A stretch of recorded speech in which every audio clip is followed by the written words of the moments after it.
Welcome to the TMRN Time Monk Radio Network. Today is Sunday, the 23rd of December 2012.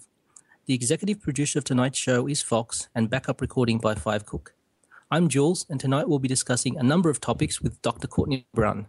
Courtney is a long-time researcher in the field of remote viewing and has a PhD in political science. He is also the director and founder of the Farsight Institute, a non-profit research and educational organization dedicated to the study of remote viewing. For more information, please visit farsight.org. Hello, Courtney, and welcome to Time Monk Radio. Jules, it's great to be here, and I want to thank everyone for inviting me. Fantastic. I hope it's a great show. Here at Time Monk Radio, we prefer to have a discussion with our guest as opposed to an interview. And as you would expect from friends or colleagues sitting around a dinner table after a lovely meal, those around this dinner table tonight, either participating or listening, are expected to be familiar with Courtney's work, from the post-2012 Climate Change Project and Multiple Universes Project to remote viewing in general, and to many other things conspiratorial nature. But ideas can come from critical analysis and strong discussion.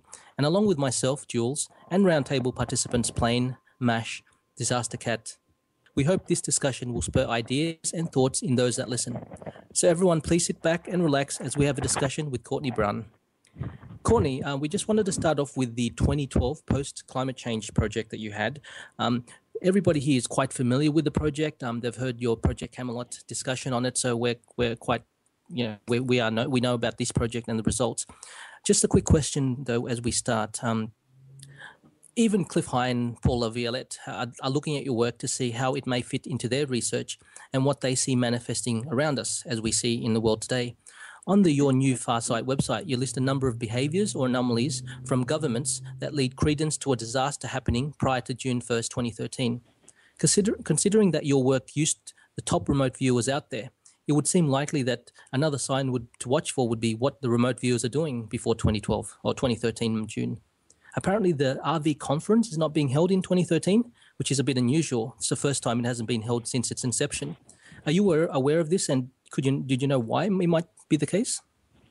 Actually, I don't know why the IRVA conference is not being held this year, although if the climate project, so-called post-2012 Earth Changes project turns out to be correct, and it's an experiment, not a deterministic correct prediction, but the data are hugely lopsided. So if it does turn out to be correct, then canceling the conference is probably a good idea. But I was not informed as to the discussions of why. But maybe they have their own internal reasons that are not related to the post-2012 Earth changes. But it's a very interesting. I don't know, if it was me, I probably would have thought it's a good time to. I personally think it's probably a good idea to just hold off on certain plans until we see what's really going on. Yeah, definitely. It's just an interesting coincidence. I heard that Paul Laviolette spoke to you recently, and he wrote an article in regards to his galactic superwave. Could you discuss that a little bit more? Yeah, the problem is that this project that we started back in 2000, actually it started in 2007, but it was really from 2008 is when it's really going, from 2008 until 2013, June 1st, both years. This was originally designed as a climate project to see if we could detect what we expected to be small levels of climate change between a 5-year time span. We were thinking maybe the way global warming's going, that the sea levels might rise a bit and thus produce a few more storms, so we might pick up a little more storm damage. We were thinking that maybe the snows might not be so high, so much on Mount Kilimanjaro, small things. And it was a test to see if remote viewing could be used to pick up relatively small levels of things. Because normally remote viewing is not very good for small things. So it was really a test to see if it was good enough for something on a 5-year span. We wanted a 5-year span because we wanted to be able to close the experiment in a reasonable amount of time. We didn't want to have to wait 50 years or something like that. So So, you can make a remote viewing project that goes on for 100 years, but you'll never know the outcome. So we wanted to do a small period of time, 5 years. And so when we got the results back, we were flabbergasted. I mean, the results were absolutely astounding. From a scientific point of view, it was better than we had hoped, because we weren't getting small levels of change. We were getting humongous levels of change. Now, because we were not looking for anything big, we had these 9 targets around the world, mostly coastal targets, and we picked up these huge things, and I'll explain a little bit more to anyone who wants to summarize the basic findings. But we found these huge results, and from a scientific perspective, it makes the job that we have of analysis so much easier. Now, the trouble is, when we pick up these very huge differences, we weren't looking for big changes, so we didn't look for any cause of the change. So we have no idea why these events seem to be in the remote viewing data. They were not supposed to be there in the first place. And from a scientific perspective, the study was done absolutely as squeaky clean as you can possibly get, with randomization processes that surpassed every other possible study that's ever been done. I mean, it was really very clear that these data were really, for 2013, were really much different than the data for 2008. And the viewers did not know the targets, and it was because of the randomization process that was used. It was impossible for anyone on the planet Earth, even me, to know when a remote viewer was doing a session whether they were doing a session for 2008 or 2013. And the results were just totally binary. Everything, all this disaster content came up in 2013, and nothing was there in 2008. So the problem then is we had sort of a description of stuff that's going on the ground, but we didn't know what was causing that. So then this opens up the Pandora's box of people saying, oh, these results are because of my theory. So with regard to Paul's theory, as well as all other theories, we simply don't have any comment on it at all. We have no idea what causes these changes, if in fact they occur. Remember, it's an experiment, not a deterministic prediction. And, sure, yep.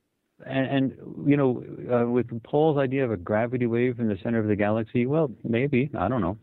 There's the other idea of Nibiru, Planet X, I don't know.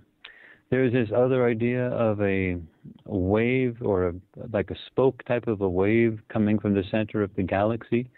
There's another idea of a magnetic pole shift. Now, that's not a geographical pole shift where the Earth actually tumbles like you did in the 2012 movie by Sony Pictures, but rather a magnetic pole shift. You'd know it because of the compass readings would change. Which they are at the moment. Yeah, which they are changing. The magnetic pole is moving both north and south. But talking about North Pole, for example, is moving at a rate of about 40 kilometers a year, which is really fast. It normally is fairly steady. And it's moving in the direction of the true north. It used to be in the middle of Canada. Now it's pretty close to true north. And usually when it gets fairly close to true north, it flips. It doesn't have to flip 180 degrees. It could end up in Siberia, for example. Now, that won't affect the rotation of the Earth at all, but, if you have a compass, you'd notice that the compass is pointing in a different direction. And so there's a theory about that. Maybe that could be involved. And then there are people having theories about solar storms. So, Jules, what can I say? These data simply, one thing I've known about remote viewing data from the very beginning is you really have difficulty extrapolating from them. They are what they are. And the conscious mind wants to extrapolate. The conscious mind wants to bring things in and connect all the dots. And you have to be very careful not to connect dots that are not there. Meaning you say, okay, there are so many dots here in the remote viewing data. Okay, I have a couple other dots here that are not in the data, but they're in my theory. So let me connect the dots from the remote viewing data to my theory. You can't do that. You can only connect the dots from within the remote viewing data to other dots that are within the remote viewing data. And there is no source of the cause in these data. However, that's the bad news. The good news is these are the only hard data that exist using, an extremely well-designed study with total randomization and total blindness on the part of the viewers, with really great viewers, that actually has any information about the future. So, about the Paul's theory, I simply say, I don't know. And I don't know that with regard to everything. However, I do want to mention that I'm really, really glad that we're past 2012, December 21st, because of that big gorilla on the block, we were not able to really talk about the climate project, post-2012 Earth Changes project, very easily, because everybody wanted to tie it into the Mayan calendar and to this particular date. And so now that was a bust, we can finally sort of talk about the data for what they are without that type of contamination. But you see, the Mayan calendar December 21st thing was very similar to all these other theories. Everybody wanted to connect what we were doing to their particular theory. So just like the December 2012 issue with the Mayan calendar, that turned out to be a bust. Well, these other theories, they can't all be correct. That's the problem. They can't all be correct. So we have to simply say, these are the data. Unfortunately, we can't collect any more data, because at this point, if any of our viewers got a request from me saying, do a target, if I didn't say this has absolutely nothing to do with the climate project, they would assume it did, and I couldn't get any. We couldn't get any data for this. It would just be junk, because they have to do the work totally blind, totally without any knowledge whatsoever. It has to be the target has to be a complete surprise to them. So at this point, the only thing we can do is just sit and wait. The only thing, though, Courtney, is that there has been a verification study, and it's by a gentleman you've talked to before, Cliff High. So he actually got HRVG, the team there in Hawaii, and a Belgium group to do his own session, and he actually set it in a way so that there would be things happening shortly after, and then things happening, predictions for the future. And obviously, unfortunately, one of the things that did occur was his wife got sick. So I mean, I guess that validation study with yours leads a little bit more credence in maybe something happening in based on your project, as opposed to if there was no actual validation study at all. Well, I'm not exactly sure which study you're talking about. You're saying something was done with the HRVG people? Yeah, Cliff High actually contacted the HRVG people in a group in Belgium as well. Target. Yes. Yeah. That was done through me as well. But we were told not to talk about that because Cliff wants to keep that private. It was apparently some of the data were so personal, it blew him away because they were so data. It was so accurate, and it was so personal. And in fact, we were just sort of spilling the beans on everything that was going on in his life, that he didn't want the sessions to be public. Dick Algar, who was orchestrating much of that, was hoping to be able to publish them, but it would have been too easy for people to connect the dots and figure out who the sessions were done for. So the only other sessions we've done is for a person in Arkansas at about 1,400 feet near a river for that date. And that was interesting because it was our only inland target, because most of these were ecologically fragile coastal areas that we were targeting. So that was an inland target. And in fact, we did find extensive water damage, and it could have been through inundation of rain, could have been flooding. There was a river nearby, but everybody was drying out, meaning the water, whatever it was gone, meaning it was receded, and everybody was soaking wet and they were drying out. So everyone was still there. So now be careful. Some of your listeners are going to say, oh my gosh, that means there was a tsunami that went as far as internal Arkansas. You cannot do that. It could have been just a torrential rain. All we know is that on that date, everybody was soaking wet and they were all drying out. we don't know if it was from flooding or if it was from rain or whatever, but if it was flooding, the flood had gone away. So, but we can do some things from the data that we said, because some theories have said that the sea levels will rise and that, for example, Florida will be underwater. So we can rule out things like that, because in all of our studies, we do see a huge coastal events with these large waves that seem to be larger than tsunamis. They seem to be like displacement waves. Tsunamis really are only a few feet high, a few meters high. But displacement waves, like if something hits the water and displaces the water and produces a wave, they can be hundreds of feet high.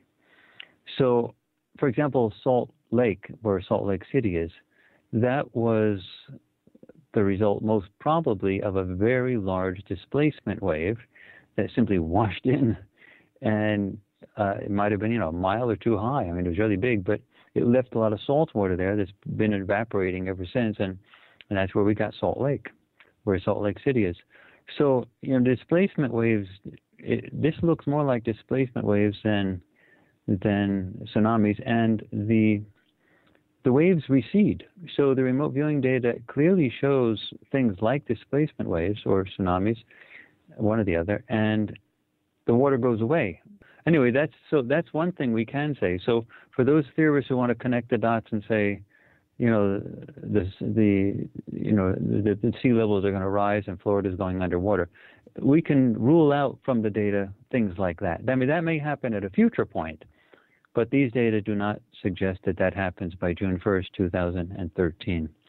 I can also say, I actually should mention here in the beginning of the interview, remember, I do not do this work at the university.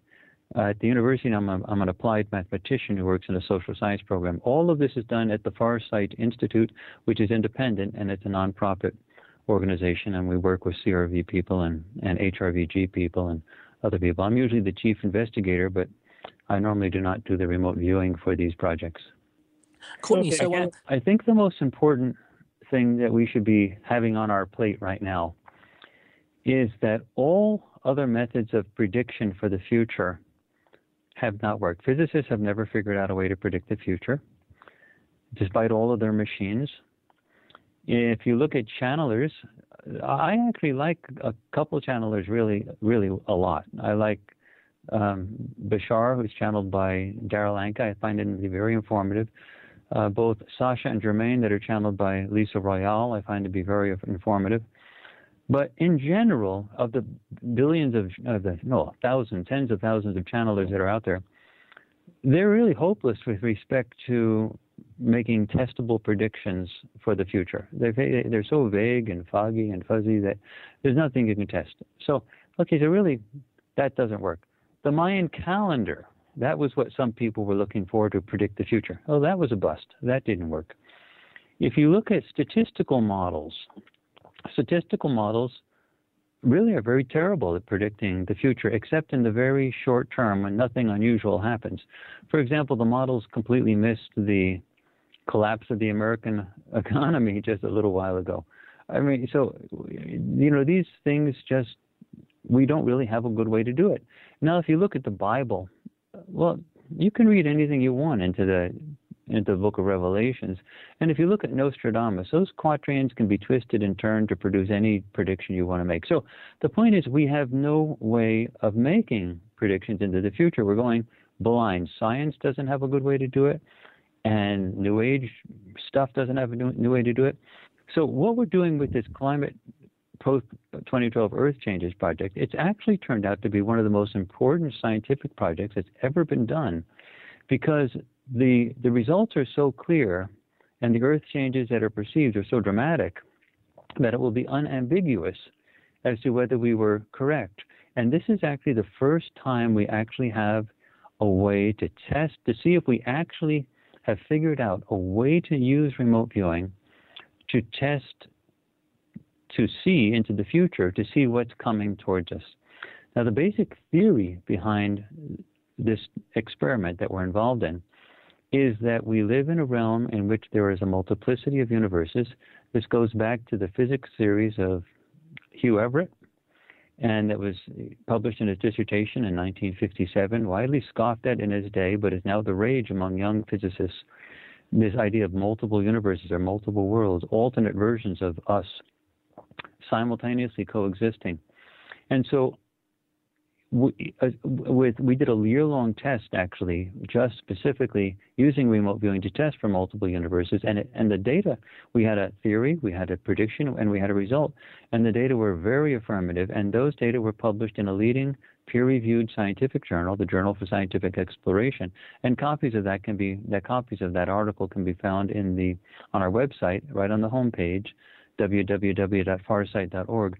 So in a context of multiple realities, then it's so difficult to predict the future because when you don't know which reality to pull from. So the remote viewers can pull from almost any future, and it may or may not be there. So nobody should be able to predict the future. Not even an advanced extraterrestrial should be able to predict the future in a context of multiple realities. However, the theory is that every event that exists in the universe, everything, exists not as a single, discrete, unique, solid thing, but as a probabilistic smear. That means there's no one version of Earth, there's no one version of Mars, there's no one version of you, there's no one version of me. Everything exists as a smear in which there's multiple versions sort of blended together. Now, the bigger the smear, the more that probabilistic thing crosses over into other universes or other existences, other realms. So if we were to talk about small things like trying to predict what color shirt you're going to wear tomorrow, that type of event is so small, to pick out that exact universe that we're going to experience so that we know what color shirt you're going to wear, it's almost impossible. So using remote viewing or any technology to predict small things is almost impossible, is for practical purposes impossible to do. However, if there's a large event, a really large event with a huge probabilistic smear, then those events should cut across almost all timelines, all existences, all realities. And so it's like standing next to a barn, and there's a tree next to that barn. Well, you see a leaf on that tree. You try to throw a rock and hit that leaf. You're not going to hit it. However, you say, okay, now I'm going to throw a rock and hit the barn. You can't miss the barn. It's too big. So you're going to hit the barn. So that's what it is. So this post-2012 Earth Changes project, just by chance, turned out to have these huge Earth Changes events before June 1st, 2013. And it's like the barn. So the theory is, and it's a test of this theory, that when there's really humongous events in front of us, we don't have to worry about missing it. So we can predict those events. So we can't predict small events, but we can predict big ones. So this is the key. If nothing happens by June 1st, 2013, then that theory of mine is a bust. It's simply wrong. And if by 2013 we do have these major events, then the theory is correct, because we have a theory, we have a prediction, and now we're simply waiting for a result. But this is actually probably more important in a good sense for humanity to know than ever, because finally, for the first time ever, we can look into the future and see at least the big things that are heading towards us. Whereas before, we were just going blind into the future, which is a very huge thing. And it would be the first time ever that we've been able to successfully see into the future. We can always see into the past, but now we can see into the future if this experiment is successful. And if it's not successful, we're back at square one, and we're still blind moving into the future. So this is why I want so many people to look at these results for the next 6 months and to not confuse them with anybody else's theory, because we have enough theoretical stuff on the plate already. It's a test of the nature of physical reality and time. And so the cause of these events, I agree, we don't know. But the fact that the events are there in our future, those are being picked up by the data. So even if we don't know the cause, we still know what it looks like on the ground. And if those events happen, we have at least proved one of the most important theories that we've ever had. Courtney, this is Mash. I got a question for you. Is it possible to remote view a future that doesn't happen? if there is a multi-universe theory, is it possible to remote view ones that don't occur to us? Well, everything exists as a probabilistic smear according to this theory. So yes, there must be universes, realms in which this doesn't happen. But if the event is sufficiently large, the proportion of those universes that don't experience it should be very small. So that means, let's say you're at a 95% type of situation with a huge event. Well, you're thinking that like 95% of all timelines will go through this juggernaut. Right. So there might be a few that don't, but that would be the rare thing. So you're still dealing with a probabilistic movement into the future. But the bigger the event, the bigger the smear, and thus the more likely that that event will impact your future, that is moving in a direction that you're not going to be able to miss. Anyway, so that's what these post-2012 Earth changes. We're still dealing with probabilities. So the answer to your question is yes, but on the level of probabilities, it's less likely that something like that wouldn't happen. Right. And when would the statistics probabilities, would they narrow down as you get closer to the present? Like, it would be harder to tell something in 2026 than 2013 from this point on. Oh, absolutely. The farther you go out into the future, the more difficult it becomes, because you have more chances for divergence along your particular timeline. Now, one of the things that is so interesting about this predicting the future type of stuff is that if you get information from the future and bring it back to the past, bring it back to the current, then you can act on that information and change the future. So there is no such thing as a fixed, in Star Trek and other science fiction, there's a lot of concern sometimes about not changing the timeline. Well, the reality is it's very easy to change the timeline, and we must assume that beings in the universe, extraterrestrials and so on, must do this all the time. There must be a constant kneading, like bread kneading, of the time frame, so that the past, the present, and the future are interacting constantly. There's no such thing as fixing a timeline and preserving it as if it's the only one that exists and you must make sure it doesn't change. So whenever you see something into the future, you bring that information back, you can change it. However, with a big set of events like we're seeing in these climate projects, there's nothing you can do, meaning even bringing the information back doesn't change anything. Was doing when they had the first remote viewing project going on.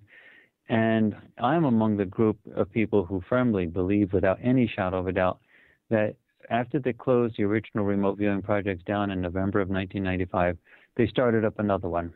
And that's going on, and it's much bigger today and more sophisticated. I'd be absolutely astounded if that was not the case. And so, in fact, it's impossible that it could not be the case. But, you will find ex-military people that sometimes swear, no, it doesn't happen. But you'll find other ones that now sort of say, yeah, I know these guys. They wouldn't let something like this go. And so the issue is, but the military was using this because they wanted to find, say, terrorist events. Now, if they see a terrorist event happen, well, they want to bring that information back and stop the terrorist event.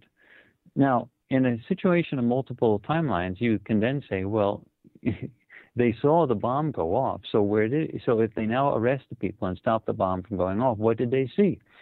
So what they actually saw was a timeline in which the bomb did go off. They brought that information back in time, acted on it, and thus they changed the direction of their own particular timeline. Otherwise, if they didn't do that, they would have head smack on into the bomb going off. So that's how this time sort of feeds back in on itself. Yep. We don't have much of an issue with the past, because with the past, when you say you want to remote view the sinking of the Titanic, well, there's no really ambiguity about which timeline you want. You want the timeline where the Titanic actually sunk. So you're not sort of worried about that. But when you're dealing with the future, you're dealing with things that haven't happened yet, so you're not putting that condition on. So that's why the remote viewing the past is different from remote viewing the future. It's not that the past timelines don't exist. They do. So there is a timeline in which the Titanic did not sink. But yes, that you know that's not the one you want when you're tasking or targeting the Titanic. You want the one that did sink. So, you know, that's how. But the future, you don't know that. Yes, just quick question, Courtney. First of all, I think you are right in regards to another program, remote viewing program, Hidden. I believe a lot of the guys here have heard that Ingo Swann, when he used to train, there'd be unusual people that would go into his classes and he wouldn't know who they were. They'd just go and attend. So, I mean, it's a bit. So, I think we do believe that the RV program is still ongoing. Now, the question I had was in regards to multiple timelines, and I think it's probably more about a question of semantics.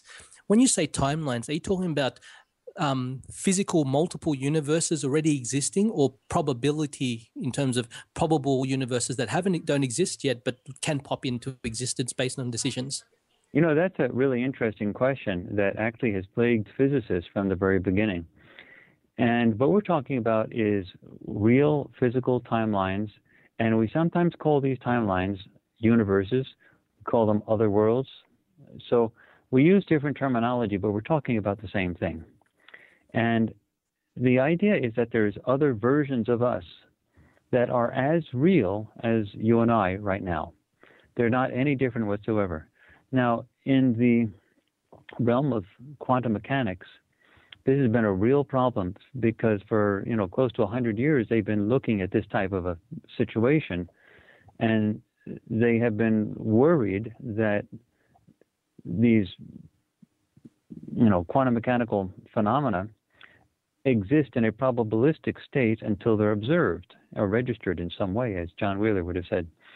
And the real question is, well, what happens to the other versions if they're in a probabilistic state? Do they not really exist?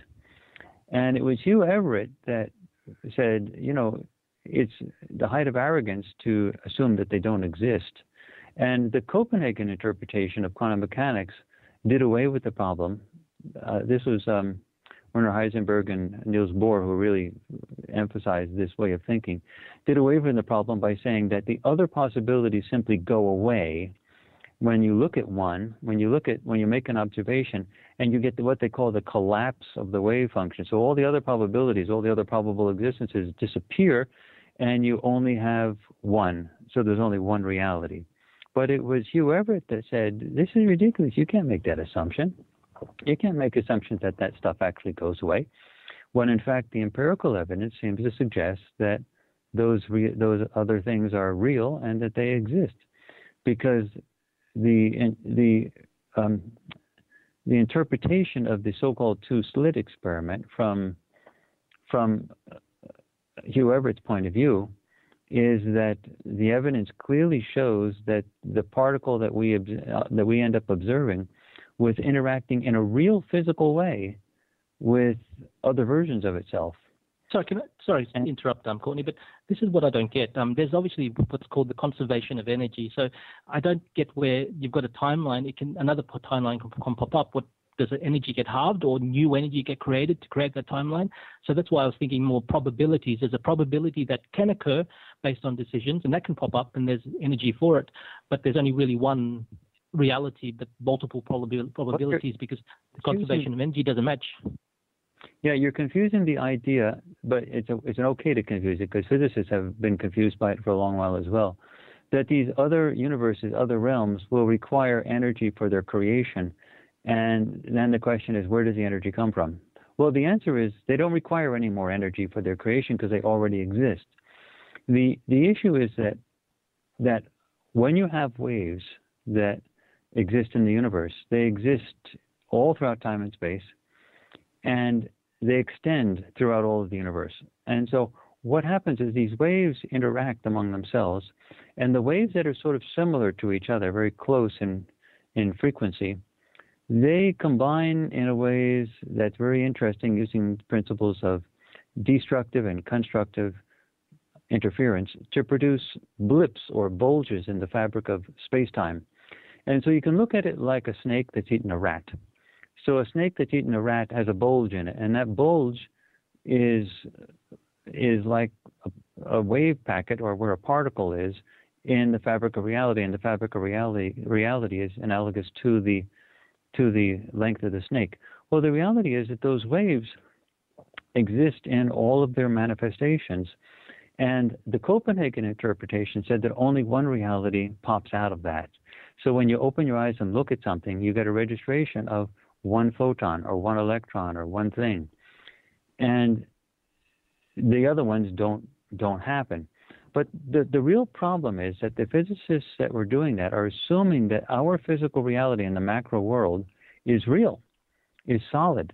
But they have never, ever found anything solid in our physical reality.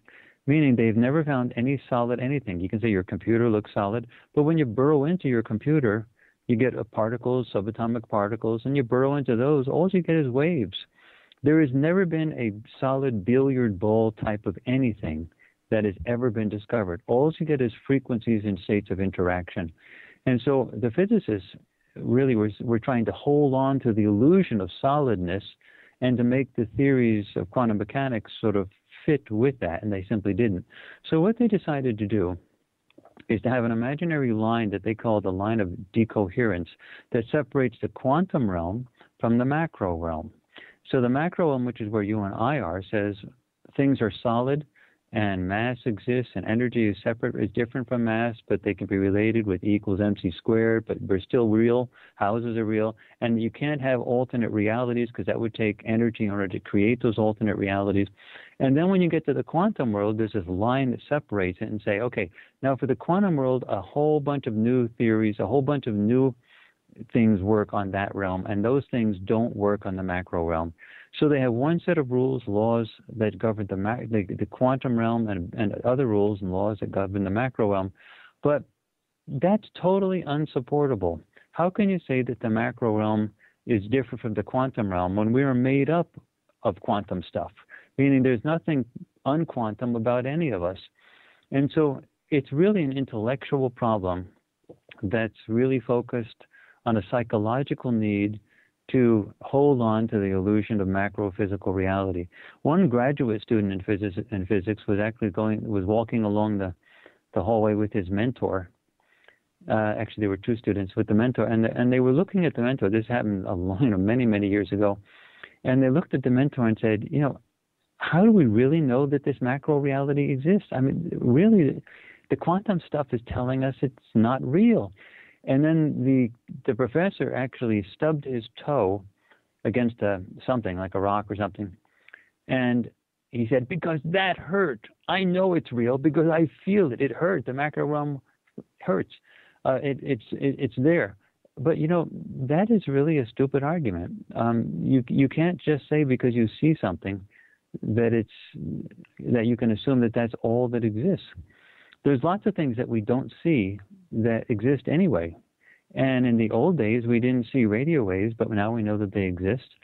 So there's a lot of things that we still have to get through. There's a whole level of scientific theoretical development that is necessary for us. In fact, the widespread recognition of the existence of psi phenomenon or remote viewing will usher in a brand new and completely revolutionary realm of theoretical development in physics. And I'm actually looking forward to it. Right now I was in a conversation with a very mainstream physicist the other day, and he mentioned that nearly all physicists detest psi or PSI, which is psychic or remote viewing type stuff, anything dealing with consciousness. And my response is, how can they detest the phenomenon? That's like you're saying you're detesting light or you're detesting gravity. You can't detest something. It's either there or it doesn't. But they have a set of theories, and psi phenomena conflict with those theories, so they detest it. But what kind of thing is that? Detesting it is an emotional response. It has nothing to do with an objective evaluation of physical reality. So that's what we're in right now. So we have to get through that in order to understand really what's going on. And this climate project stuff is the biggest test on the block for getting us to that next level. That's why it's so important. If these events actually turn out to be true, it would be impossible for mainstream science to ignore it. And that's why it's so important that we look at what's going on closely. Courtney, this is Plain. Well, you're bringing something up, though. I mean, many of us have been watching mainstream science forever, and they haven't recognized psi stuff, and maybe it's just in their genes. It's not really an evidence problem. But getting back to the climate change, if you could get another project done and not using your name so that the viewers wouldn't know that it was about climate change, how would you structure that? What would you look for over the next 6 or 9 months? I wouldn't, because this is a project that's already on the block, and if we were trying to do an extension of this and find out the cause of the changes that we observed, we're making an assumption that the actual data are correct in the first place, where we haven't done that. We haven't resolved whether they're correct in the first place. So, to tack another experiment on top of this one is premature. It's just because that the data are so dramatic that people want us to do more.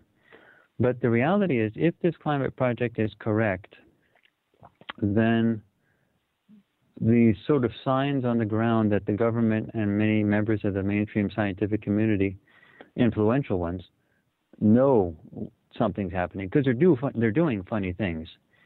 So the evidence suggests that if our data are correct, there are people that already know about it.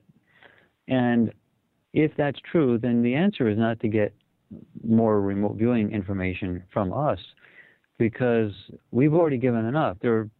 If the data turn out to be true, then the real question is, should you be getting more information from the powers that be? Because they do seem to be acting in a way that suggests that they know something's coming. And actually, on some of the things I've often referenced is some of the odd behaviors that are going on. For example, and some of those, for example, is the complete abandonment of the U.S. manned spaceflight program, which is really shocking, given that's really odd. The Svalbard Global Seed Vault, that is said to be on a quirky Norwegian project, but has been formally approved by inspected by the head of the United Nations, and then the economic resources all over the world are being pulled out of the various economies.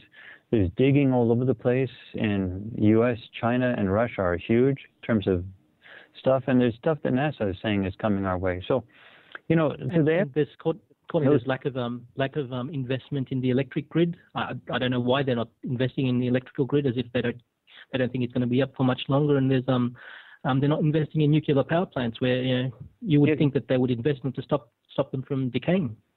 Well, you see, the United States is broke right now, and they're trying to deal with the so-called fiscal cliff that's coming on. So there's really not any ability for them to make any further investments in almost anything. And so the only way they could make a complete reinvestment in solidifying the electrical grid would be to tell everybody why. And human beings, generally speak, they govern themselves through secrecy. And so one of the great things that we are hoping from the development of the remote viewing program on a worldwide basis is that we're moving our society slowly towards a realm in which we don't govern ourselves through secrecy. It's sort of a true democratization of evolution. So right now, the powers that be may know what's going on, but they don't want the masses to be panicked. They essentially want to control how the masses respond. And I'm not criticizing the powers that be. I'm just mentioning that this is how it's traditionally worked since, for thousands of years. And this is what we want to ask: is that the best way to proceed going forward? But clearly, it's not appropriate to always come back to us and say, you've given us this much, which is more than anybody else has given you. Now we want more. We've done as much as we can. And this is for a nonprofit where all of the viewers have trained to a level of perfection that is extraordinary, all on their own budgets, their own time, volunteering their own time, without any governmental funding whatsoever. So this is extraordinary for a group like us to be able to do stuff like this, when in fact, Courtney? Elsewhere where people are keeping information secret. I think we're all appreciative of it. It's just that we want to develop things, and asking the powers that be for something seems pretty hopeless. They've pretty much turned into a breakaway civilization. I mean, they've stolen trillions in black budgets and such, and financial scams and such. And presumably they've built these underground and under ocean facilities, if not, a huge space fleet that we don't know about.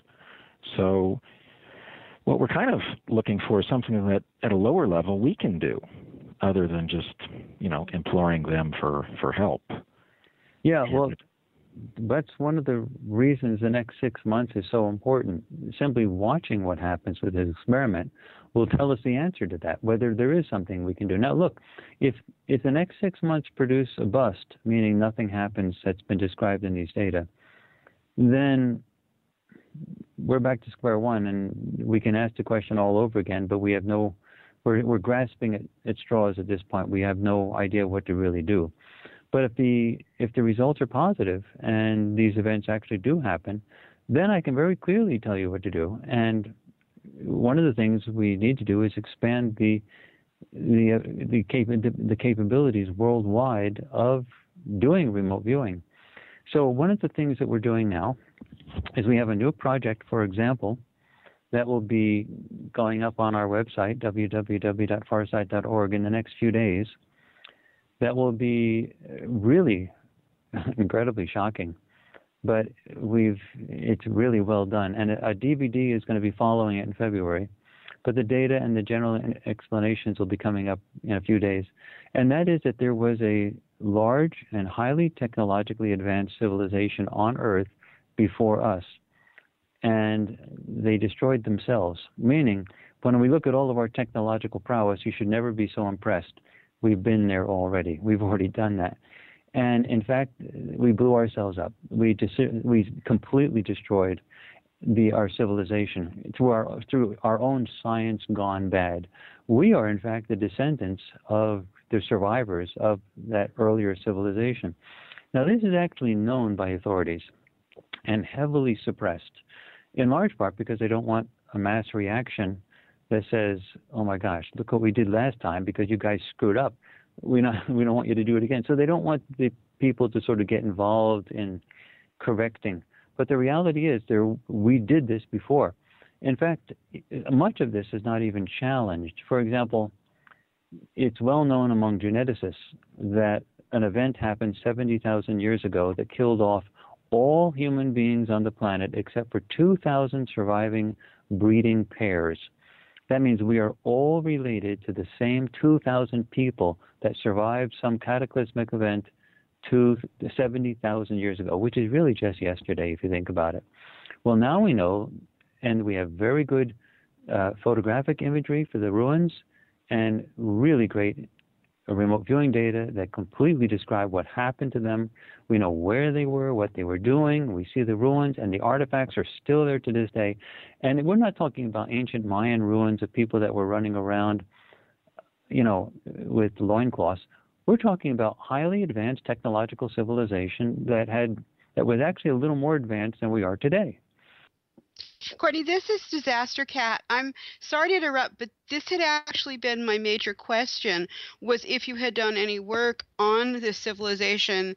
And obviously, I'm delighted to hear that you have. And one of the questions I'm seeing in the chat room on it was, were they completely, or have you gotten any information, did they completely blow themselves up, or was this also possibly contributed from a natural disaster or other things going on? And also, I'm curious as to, I know you mentioned the 70,000 years ago for the, I think geneticists call it that funnel event, but do you know when the technological civilization, do you have any kind of time frame on when it ended? And finally, was there more than one advanced civilization? Is this a part of an overall long-term pattern, or is this just happened once before that you could see?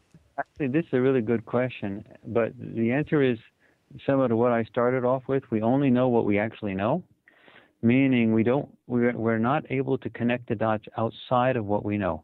So my best guess is this so-called Toba incident, which you look up in Wikipedia, you can look up Toba incident, T-O-B-A. They say that was a volcano near Indonesia that went boom. But, if that Toba incident that happened 70,000 years ago is the incident that we're talking about here, it wasn't a volcano. It blew a hole in the earth the size of Australia. I mean, you're not talking about a volcano. You're talking about an extraordinary event. And the data are absolutely unambiguous about it. It was science gone bad. It was not a natural disaster. It was us. We did it. It was involving a mining operation that was associated with an energy producing device. They had a way of making energy that was way better than atomic energy. It was really clean, and they tried to fiddle with it, to do something better, and it involved some drilling that was going on as well. Anyway, they blew a hole in the size of the earth, and so and they knew it was happening. That's so interesting. They actually knew it was happening, and they had some time, some days, not a lot. It was like the Fukushima plant melting down. You could sort of see it in front of your eyes. So they had some days, and they actually notified people around the world that this was going to happen, and they knew it was a possible extinction level event. And so they tried to save on boats childbearing and women of childbearing age, and the men that were put on the boats were actually just men that were able to handle the boats. They saved mostly women and relatively few men, because they knew this was a possible, extinction level event. And in fact, the geneticists have told us that only 2,000 survived. So, it was a really bad day. And here we are talking about it again. And the powers that be definitely don't want this out. So the information has been heavily suppressed. And the information on Google Earth, in fact, is there's a story that goes along with that as well. But anyway, the data are going up in a couple days, and then a DVD will be coming out in February that explains the whole situation in much greater depth. So I really don't want to talk much about that today. I want that. We're going to let the information go up on the web sort of silently, without actually much discussion. And then in February, when the actual DVD comes out that explains it more fully, then you can invite me on, and I'll talk as much as you want about it with all the details. Oh, okay. Thank you very much, Courtney. That was very informative, and I'll really be looking forward to seeing that DVD. Thank you. Well, actually, you wait just a few days, and you can look at the remote viewing data, and sort of the remote viewing data are very clear. Remember, these are better than military-grade remote viewers. These are the best there is.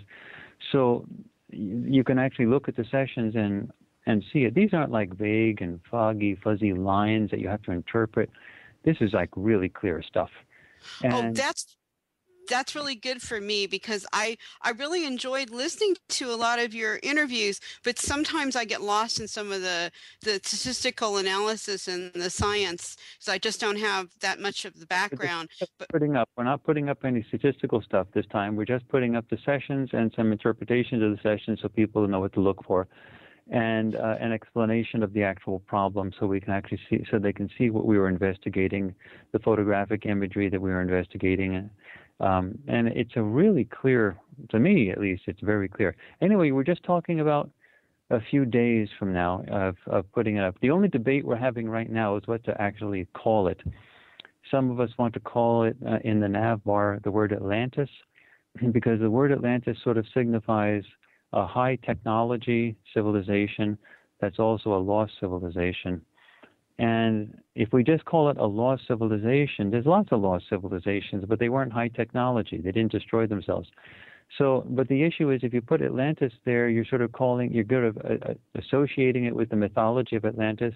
So the real question is, do we use the word Atlantis or not use the word Atlantis? That's what we're debating right now. Otherwise, the stuff would be up already. So that's the only question we're still debating right now. I'm leaning in favor of using the word Atlantis because people will sort of know what that means. It means a high-tech civilization that was on Earth, that was human, and that screwed themselves up. And that's what we found. So whether that actually is the mythological Atlantis civilization, I don't know, but at least it covers those buttons. But we're still in discussions about it. But a couple days from now, we'll sort that out and and we'll post everything else. We'll post everything up. But anyway, that's the types of things. In addition to those types of projects that we're doing, we also have plans for expanding training. So there's plans that we're expanding on training in Japan, for example, and in China. And I have personal plans for expanding remote viewing training in Africa. And so one of the big blessings about getting remote viewing started in the United States is that we have a hyper-individualistic culture. And it's from within that hyper-individualistic culture that we came up with people trying new things, and they discovered this remote viewing stuff.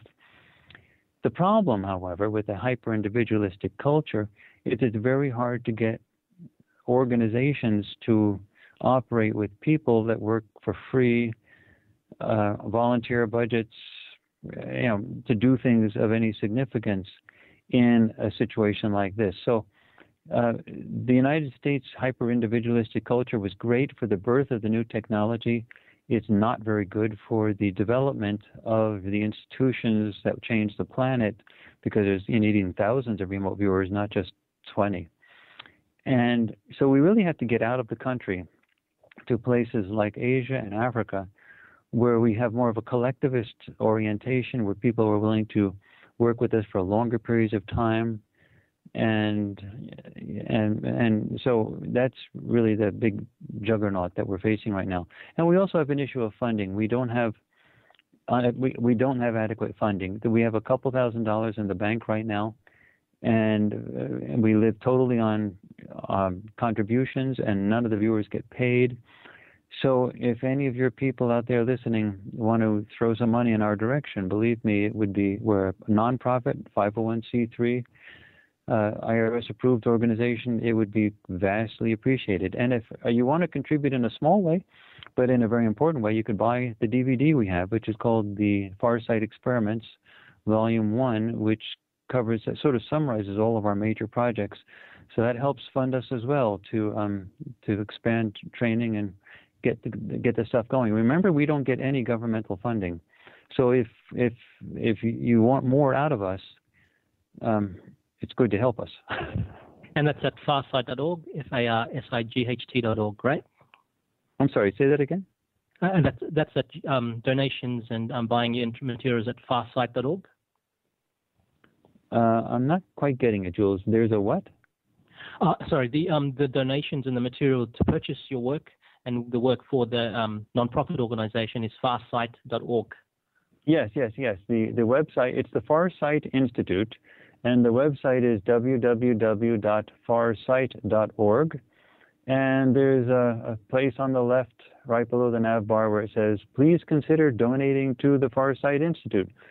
You have no idea how few people do that, and it would be great if some of your listeners threw some money in our direction. I mean, they throw millions of money in the direction of political campaigns, and half of the political campaigns don't do anything. They just go away. It's just lost.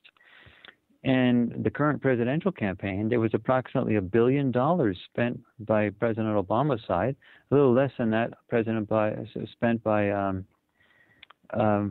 Mitt Romney's side. And the entire amount of money spent on Mitt Romney's campaign is gone.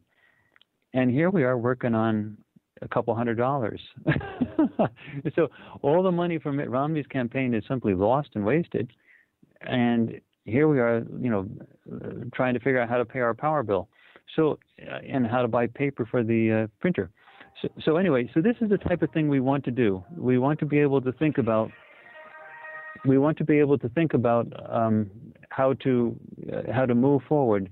And so there's two things that we really need. We need adequate funding to move forward, and we need to do more training. But really, nothing can happen without more money at this point. We're dealing with total volunteer stuff. So anybody who's sort of saying, why aren't we doing more? Well, the reason we're not doing more is we're broke. And so we're doing as much as we can given a zero budget, which is a lot more than you're getting from the government. So, I mean, we're doing a lot for nothing. So. Definitely, yeah, we can see that. So, if anybody can, please support Courtney's work. Okay, Courtney, we'll just have a quick break if you don't mind. That'd be great.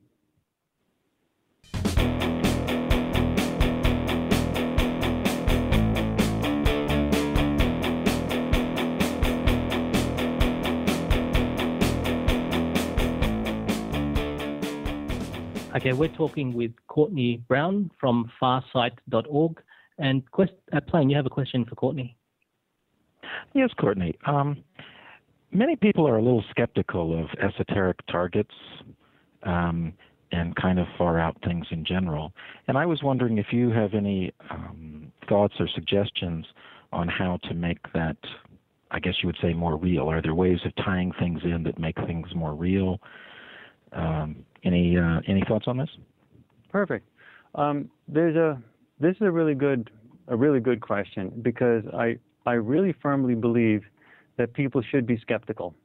The whole idea of scientists saying, I did something in my lab, trust me, is really stupid. People should all be from the state of Missouri, which is the show me state. So one of the things you want to do is to look at a couple of our projects. And again, these are all explained very nicely in our DVD, the Farsight Experiments. But on our website, www.farsight.org, you can also click on the nav bar. You'll see a link for the Multiple Universes project.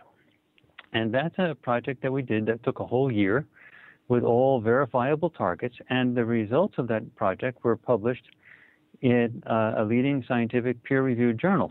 And so if you go to our homepage, right on the homepage, you'll see a little brown banner on the left that says latest peer-reviewed published research, and you can see that published piece of research, which is really good, and all of which results from projects, from remote viewing experiments that were done over a period of an entire year, where we were remote viewing something in the future, 1 month into the future, and we got it each and every time. It was a particular change in the experimental design we tried, and it worked like a charm.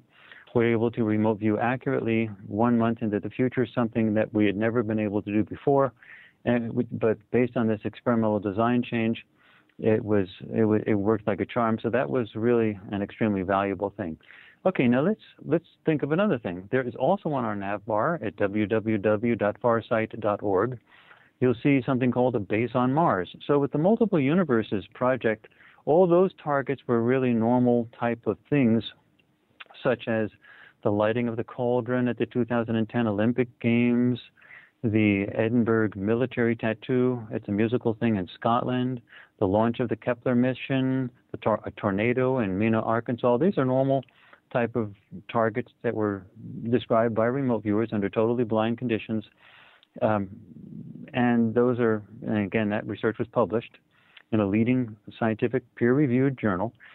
However, if you want to, the real questions you're getting at is, what do we do when we deal with more esoteric type of topics? Well, the very idea of talking about multiple universes, even though we're dealing with real solid verifiable targets, it already is sort of out there, because we're using that information from those verifiable targets to make a prediction regarding multiple realities. But nonetheless, the actual data for themselves are very solid based on those very verifiable targets. But you can also see a project on our nav bar called the Base on Mars. Now, if you click on that Base on Mars, you'll see a video about it, but you'll also see a description of the actual project. And it was based on a facility that is on the surface of Mars, and it has a horizontal. Now, this is coming from a photograph that is from a NASA photograph, and it's a NASA JPL Malin Space Science Systems photograph. It's available on the web from the official governmental sources, and it's a very clear horizontal spray coming out of a nozzle that's connected to a pipeline that goes into a dome. There's a few domes nearby, and there's another large dome. And we sent our remote viewers there to investigate. They verified everything that was in the picture. It's a very high-resolution picture. And they got the chemical composition of the spray. It's a waste disposal spray. And what's in the domes, it's inhabited. There's people working in that facility. It's a facility that's very high tech, and it's a real base on Mars. It's not a foggy, vague thing that there's bases on Mars. There's an actual thing that we actually have the exact coordinates for, and we can see it. There's a good picture of it as well. Now, the interesting situation that relates to your question is what do you mean that this esoteric stuff is real? I mean, what evidence do we have that the government's trying to suppress it? Well, that's a really good question. because we do have the exact photograph from the NASA JPL Mail-in Space Science Systems, which is anomalous as could be. But that's not where most people get their information.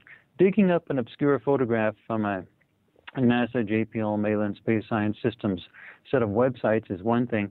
Most people go to Google Earth. So if you go to Google Earth and go to View, Explore, Mars, so you're looking at the Mars option within Google Earth, and then you type in the actual coordinate designator, the designator for that exact spot that we remote viewed, which is found on the Mail-in Space Science Systems website, which is M11, and then a slash or a dash, and then 3 zeros and 2 nines. So it's M11/00099. You type that into the search bar or the fly to bar and click the enter button, and you will fly to that spot on Google Earth. And Google Earth is really high resolution imagery on Mars.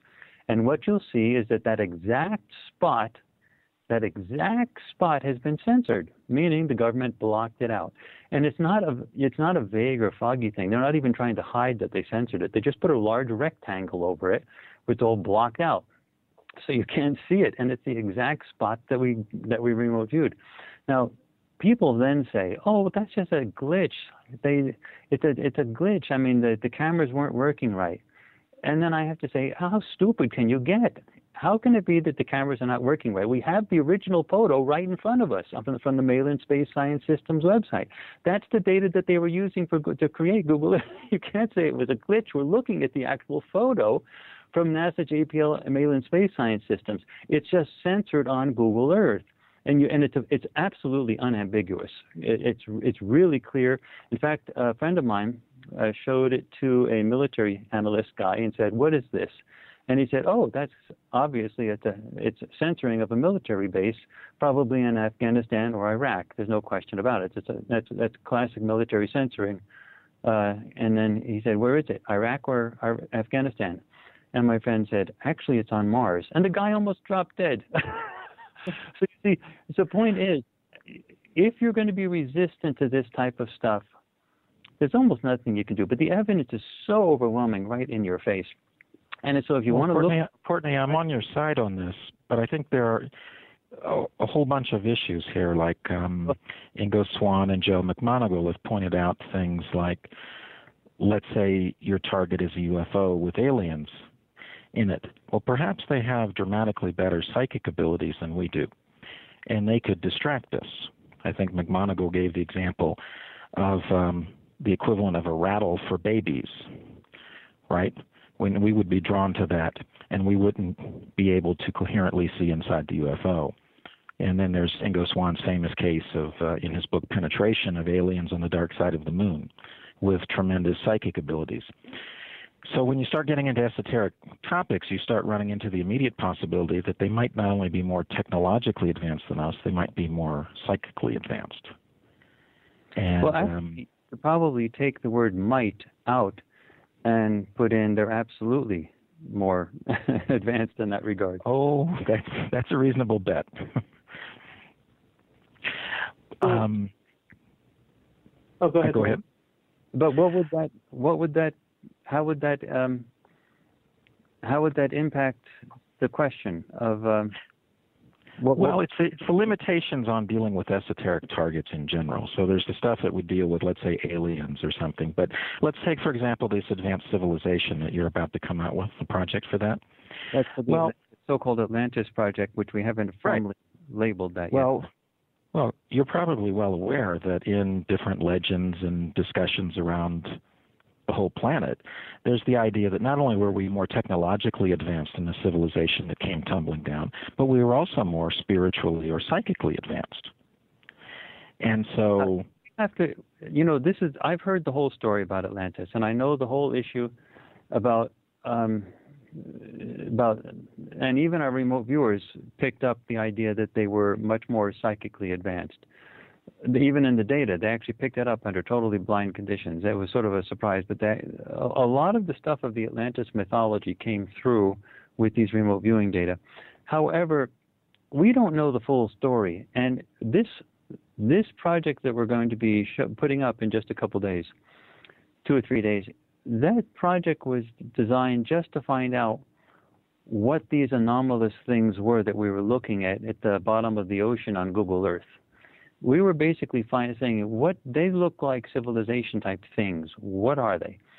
And so we found out what they are. They were civilization type things, big time, high tech civilization type things. And we did push it enough to find out what caused the civilization to end up on the bottom of the ocean. So we know what happened to them. But now you're asking other stuff. Now you're asking us to fill in the blanks of what it was really like in that civilization. We do know that they were very highly technologically advanced. So that must mean that they made mistakes. They blew themselves up. So that must mean that they might have made other mistakes as well. They might have done other screwy things. We don't know what that culture was like. We do know it was us. It was a human culture. I can tell you this much. We are them. We are the descendants. They are our great granddaddies and grandmommies. So whatever we're doing now that you may say are sort of screwy things, you can assume that we did those same things back then. Don't assume that we were any different. And so one of the things you should probably start thinking about is if we do screwy things that are really not so nice now, we probably did screwy things that were not so nice then. And that's me extrapolating, because that's not in the remote viewing data. But I'm just saying that seems to be a fairly decent extrapolation. If they are us at a past time point, well, there's really no reason to think we were any different than we are now. So, they had their dark side as well. It probably wasn't a perfectly utopian type of situation. Oh, I'm with you on that 100%, but I'm just saying that I think a lot of people believe in the general idea of cycles, whether it's from ancient India or whatever, and that things rise and fall, and they've done this many times, and I think that's more or less what Plato's story of Atlantis says. It's not simply Atlantis, it's that there have been civilizations that come and go. Actually, you're raising a more important point that I think you realize, and that's the following. We are now discovering what we did back then. That means for the first time, we are going to have information in just a few days of what we did back then. That's much different from what they knew. Meaning, if there was an Atlantis civilization, as the data clearly indicate now, there may have been other civilizations before them, but they might have been the top of the hill in terms of technological development. And so for them, they might not have seen any barriers in terms of the future. They might not have seen the end coming. Us, on the other hand, we're because of remote viewing, we can now look back and see what we did, say 70,000 years ago, and say, oh, so we did that? Okay, that changes things. We did that once, let's be careful. Now, look what happens. Let me give you an example. What happens when there's a nuclear problem? Fukushima was sort of a biggie. But what happened when there was like 3 Mile Island or other type of nuclear problems? Well, the nuclear and the regulatory agencies really jump in, and the nuclear industries, and say, oh, that was an anomaly. That could never happen again. It's not going to happen. Don't worry about it. Chernobyl was the Soviets. That was them. They did crazy things. We don't do those crazy things. Well, how can you make the same complaint about Japan? I mean, they were on our side. And the Fukushima plant. I mean, so the point is that what happens when we screw up is the powers that be come up with talking heads that show up on the TVs that say, oh, but don't worry about that. This could never happen again. We're not going to do anything like that. So what they do is they try to influence the masses, control the masses, into leaving them alone to do what they wanted to do in the first place.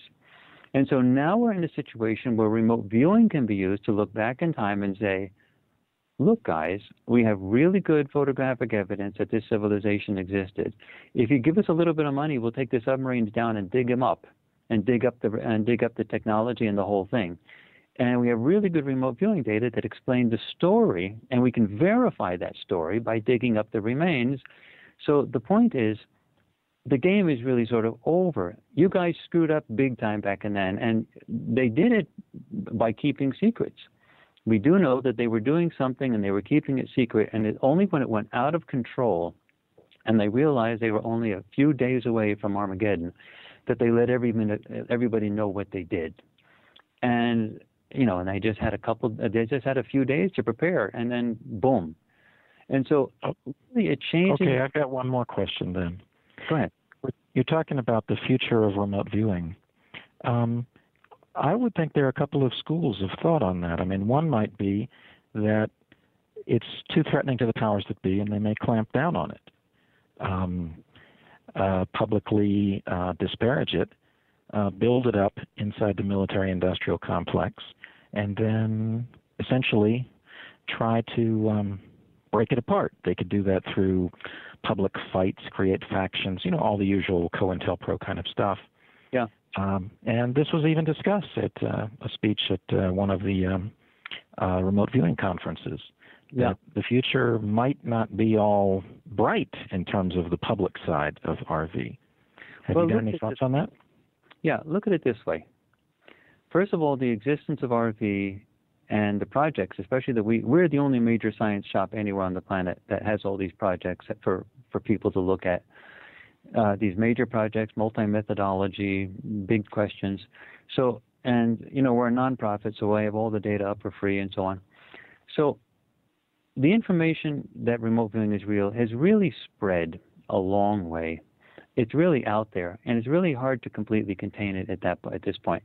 Secondly, do not think of the powers that be as a monolithic organization. For example, the intelligence community itself, which is given the task of controlling this type of information by the powers that be, they're not a single-minded organization either. They have people on both sides, and they fight big battles inside. They have people that are siding in terms of more democratization of this information, and you have other people siding with no, let's clamp down, let's break apart these different groups. So you have arguments going back on both sides, and they sometimes have defections, and all types of interesting dramas go on behind the scenes. Believe me, I've watched it for years, and it's very fascinating to see it. But well, Courtney, some people use the phrase that the CIA's nickname is the fractured kingdom, and it's not like two or three factions in it. It's more like 100. But there's something else that you have to understand. That there's two other things. The second thing, I'll leave the last one, the big one, to the end. The second thing is that's one of the reasons we want to start training outside of the country. We realize there's only so much you can do in the United States with this remote viewing training, because if we grow too big in the United States, the suits will be sent to disrupt whatever we do, and they've been very good with us. There was a heavy act to disrupt what we were doing back in the late 1990s, but that ended. We actually helped them out in a very big thing, in a really, really, really big thing. It dealt with New York. There was actually a terrorist plot involving some people coming out of the Soviet Union when that was collapsing, and we really helped them out a huge amount, and they actually caught the people, and it stopped the event that was going to occur. And so we have some goodwill in the intelligence community, but also they did disrupt us a lot in the beginning, and so we adopted some different policies. We have a completely open policy, which is we do not use any encryption on any of our communications. We let all phone calls be monitored. We don't have anything secret, and we're completely transparent, meaning the intelligence community doesn't have to work to find out anything we do. We're a completely open book, and we work with the former military guys. We work with Glenn Wheaton and Lynn Buchanan, card-carrying intelligence people. So we're transparent. They're not afraid of us doing something that they don't know about. But on the other hand, there's something else. That's why we want to get into training outside of the country, because we can grow our organizations larger in terms of training more people and having some coherency in Asia and in Africa. Now, it's not because of the powers that be or the government. It's because the cultures there are different, and the financial incentives are different there. We can basically do outsourcing of remote viewing and get more people to be more reliable, so we can deal not with 20 people, but with 2,000 people. We can deal with larger numbers of remote viewers in these other countries more economically. And so in terms of the entire impact that we have on the planet, we have great leverage, great scalability there. But here's the final thing that's really big. You're always talking, or not you, but people are always talking about the powers to be as if they're a repressive organization that are trying to hold in the masses. So it's not that we're innocent down below and we're yearning to be free and we want to know all this information and the evil guys on top are suppressing us. No. The people want to be suppressed. They want this level of censorship. And only as we change on the word of mouth, person by person, on the ground, that the leadership eventually has to change. There has to actually be a compatibility in both sides. Finally, you have to remember that we're not alone in this universe. You have an entire fully populated galaxy, and the Earth right now is the biggest spectator show in the galaxy. And there are zillions of beings watching what's happening right now. And yes, they are getting involved to some extent. So it's not that the powers that be have total control over us. We have to change the way we think. And that's why this radio interview is so important. It's part of the process of changing the way people think. And the leadership will eventually reflect that change. But also, there's a whole galaxy out there of people that are looking at us, and they're fiddling with us at the edges. I mean, it's not just a matter of letting their ships be sighted, but they're also, helping different groups and so on. So there's some sort of grassroots stuff going on at the same time. So the end result is inevitable. The end result is an opening of this society to the ideas of remote viewing and consciousness and a new understanding of the nature of physical reality and our own evolution. The end result is a very happy outcome. But the process is a bit like going down the rapids. You get at the bottom of the rapids, you're in calm water, but the rapids bounced you around a lot. But you're not unhappy if you realize that this is all part of the game. You want to go into the rapids with the canoe. You do it on purpose. It's actually a fun ride all the way down. And just because you know the outcome is happy doesn't mean you don't enjoy the trip. So that's what we're in right now. So don't be afraid that there's problems still to be overcome. Those are just a couple boulders on the way in the rapids. We came here to experience this. This is probably. I'm glad you're so optimistic. Well, this is one of the best experiences you could possibly have in the galaxy right now. I mean, to be a human on planet Earth at this particular moment, it just doesn't get better than this. Well, George Carlin said something like that. Anyway, we're getting front row seats in the Disneyland of the gods or something. Yeah. So I'm pretty happy with that myself. But we'll see. I mean, the thing is, the rapids might be 10-year rapids, or they might be 100-year or 200-year. There have been dark ages and golden ages, and we're just here to see which one we can create. Well, just remember that whatever you achieve is the basis of whatever you're going to do after that. So there is no arriving at nirvana and everything sort of is golden from then on out. There's always going to be new challenges. If we have a new era and where things are more open, the first thing you're going to do is say, well, what new challenge are we going to find? And so we're going to go out and jump into the next set of rapids. So don't be too discouraged or influenced by any particular challenges that we're facing right now, because as soon as we're through these challenges, we're going to look around and look for other challenges.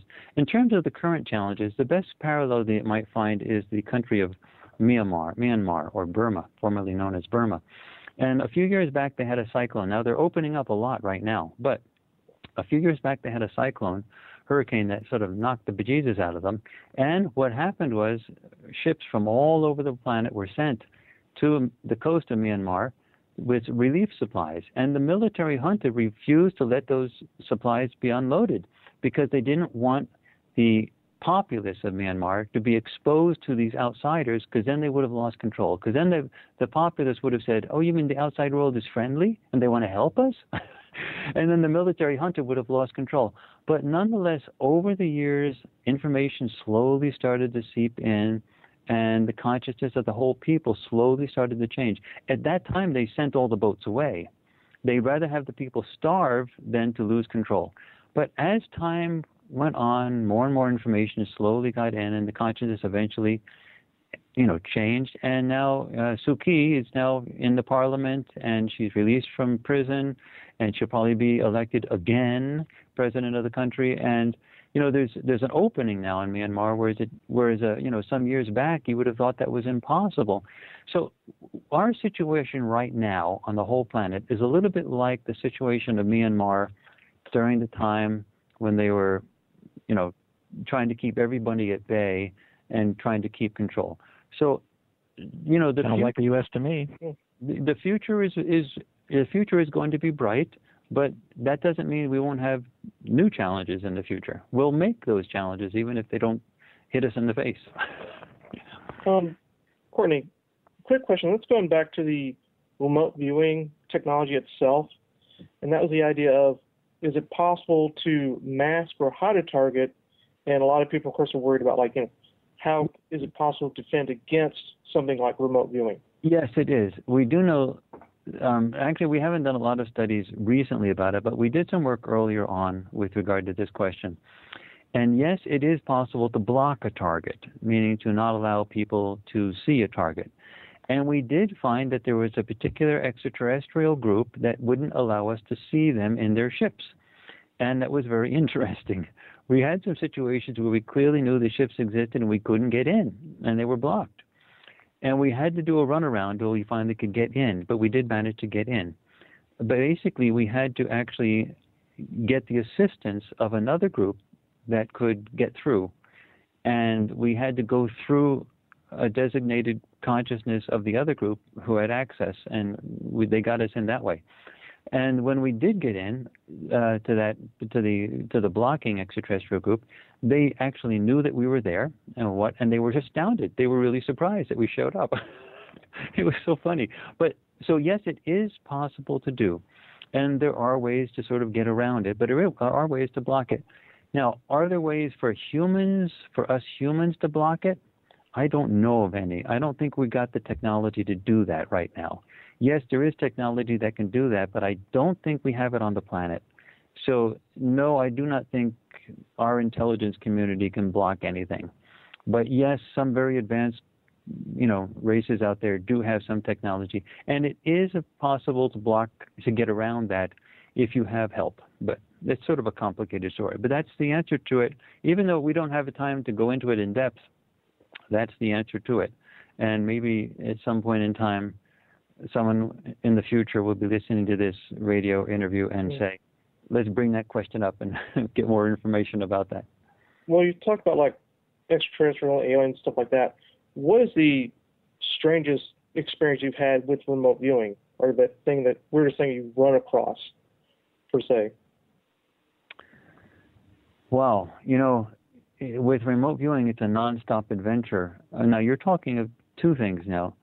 See, for all the projects that we do at the Farsight Institute, I'm almost never an actual remote viewer, because I'm the one who has to design the projects and create everything, and so I can't remote view and design the projects at the same time. But in the early days of remote viewing, I had to come up with all types of clever ways to both remote view and design projects because I didn't have so many people to work with. And so you're asking a question that relates to two different time periods: remote viewing that I personally have done in the early period, or stuff that I have been part of as a chief investigator in the later period. And from the early period, the most important sort of ooh-ah experience that I ever had was that remote viewing, the more you get into it, it eventually turns in the direction of spirituality, meaning you may go into it with a mechanical view of the universe, saying you're using it as a tool to get information transferred from point A to point B, but you eventually end up, or at least I eventually ended up, asking questions about the nature of God, the nature of existence. And the most interesting thing that I sort of came across, that sort of dawned on me, is that all of us, every single one of us, are fragments of that one single being, and that single being doesn't exist anywhere, somewhere else separate from us, but we are it. And that being is experiencing the diversity of existence through us. And so it is literally impossible to go any place to find God because we are it. And there's a level of diversity that God likes to experience, all possible things. Apparently God likes to know every possible thing that could happen. And that's where all these probabilities sort of erupt. He wants to know everything. Pardon the gender in that word, he, but difficulties with the language. But that was probably my most profound experience in my early studies, to realize that I didn't have to go anywhere to find God. And then the second thing, in terms of the later period, when I was a chief investigator working with many remote viewers in multi-methodologies and so on, was probably the Multiple Universes project. For me, that was more interesting, more high-end than almost anything we've ever done. And we've done really exciting things, past civilizations on Earth, an actual location and pictures and everything of a base on Mars, post-2012 Earth changes. I mean, it doesn't get, and also we did a project on a planet that exploded between Mars and Jupiter to leave the asteroid belt. But of all of them, the Multiple Universes one was the most fascinating to me, because that allowed me to actually conceive of and accept the idea that this quantum mechanical stuff of multiple realities existing all at once, and that the other ones don't go away just because we're here, that the other realities do still exist. It allowed me to accept that, finally, and to basically accept the results on the level of physics that Hugh Everett came up with. His mathematics has never been challenged, but it's the interpretation of quantum mechanics that was challenged. And it allowed me to finally accept that, and to think that there's not just one version of me talking with all of you today, but there's zillions of versions of me. And I'm actually wondering how I'm doing in those other versions. And that's absolutely fascinating, to know that I'm out there and there are other versions doing other things. And there's not just on a horizontal level other versions of me and other versions of you. That means that there's, since time is transparent, that there's a future infinite versions of me. And it's gotten me to the point where I really don't hold on to secrecies like privacy anymore. I actually sometimes go inside during my meditation and I say to myself, my higher self, which is me, I hope you're recording all of this, because I'm having a real good time down here doing all of this investigation and all these exciting adventures. I don't want to be alone, meaning I hope you're getting it all down, because I hope you're experiencing the whole thing with me. Forget about secrets. I don't mind everybody watching. That means all you zillion different versions of me in the past, present, and future. If there's anything worth going on in my lifetime, I hope you're enjoying it. And that's actually what I'm hoping the other versions of me are doing as well, because it's more is better. And when you realize that there's just joy in creation, that is really nice to know that when you're living a life, you're actually sharing it, not just with other people, but with yourself. Well, all versions. That brings the question of, helping other people out with remote viewing and stuff like that. Do you think that remote influencing or remote healing is possible? Well, this is one of those things that those are areas in which we haven't done a lot of work. However, there are some people who have done a lot of work in remote influencing. We do know that the military has been highly involved in the idea of remote influencing, because it was not just that they wanted to be able to perceive things, but they said, well, why can't we make it go both ways? Why can't we influence as well? But we haven't done much of that at the Farsight Institute at all.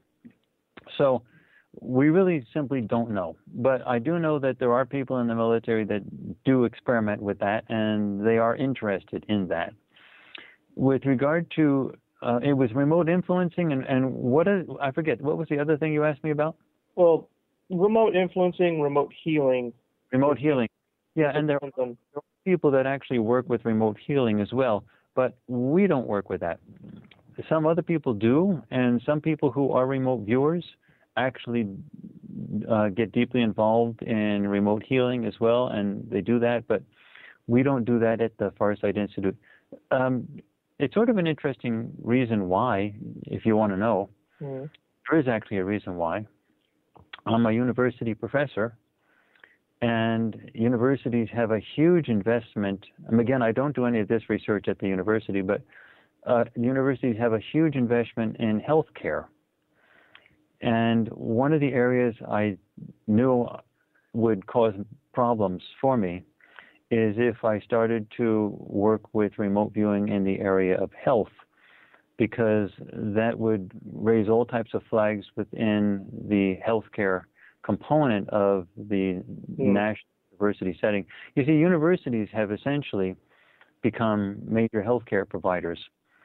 And this is a good thing, but it comes with, other issues as well, which is there's financial interests. It's a huge cash cow. Now, in the old days, it was the universities their reputations were built on the reputations of the undergraduate college, the college that gave the bachelors of science or bachelors of arts. But these days, that's a really small component in the overall university budget. The big dollars, and I'm not talking about just a little more, I'm talking about a humongous dollar difference, comes into the healthcare arena of the universities, both in terms of biological research, but mostly in terms of actual healthcare provision.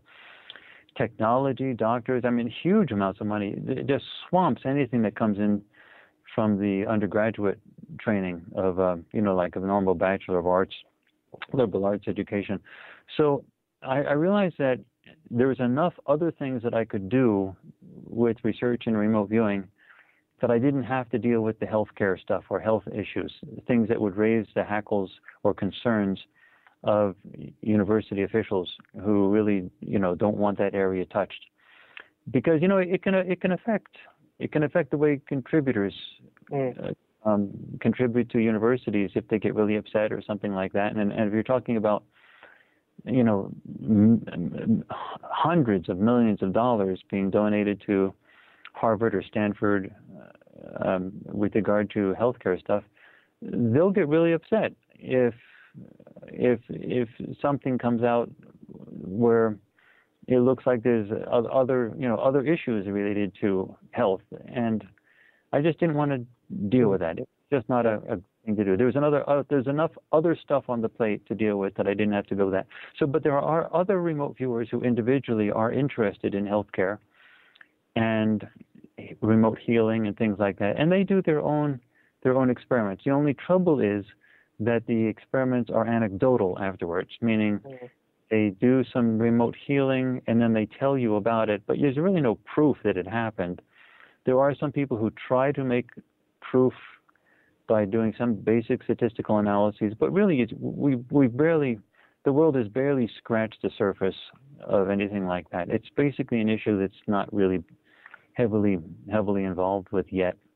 I think it will be a big issue in the future, say 50 years from now, but it's not a big thing. There's not a lot of resources being pumped into it anywhere right now. Okay, thank you. Courtney, just a quick question. Sure. Yeah, I think Harry Putoff, I think he did an experiment where he showed remote viewing increased when the remote viewers were placed in submarines hundreds of feet underwater.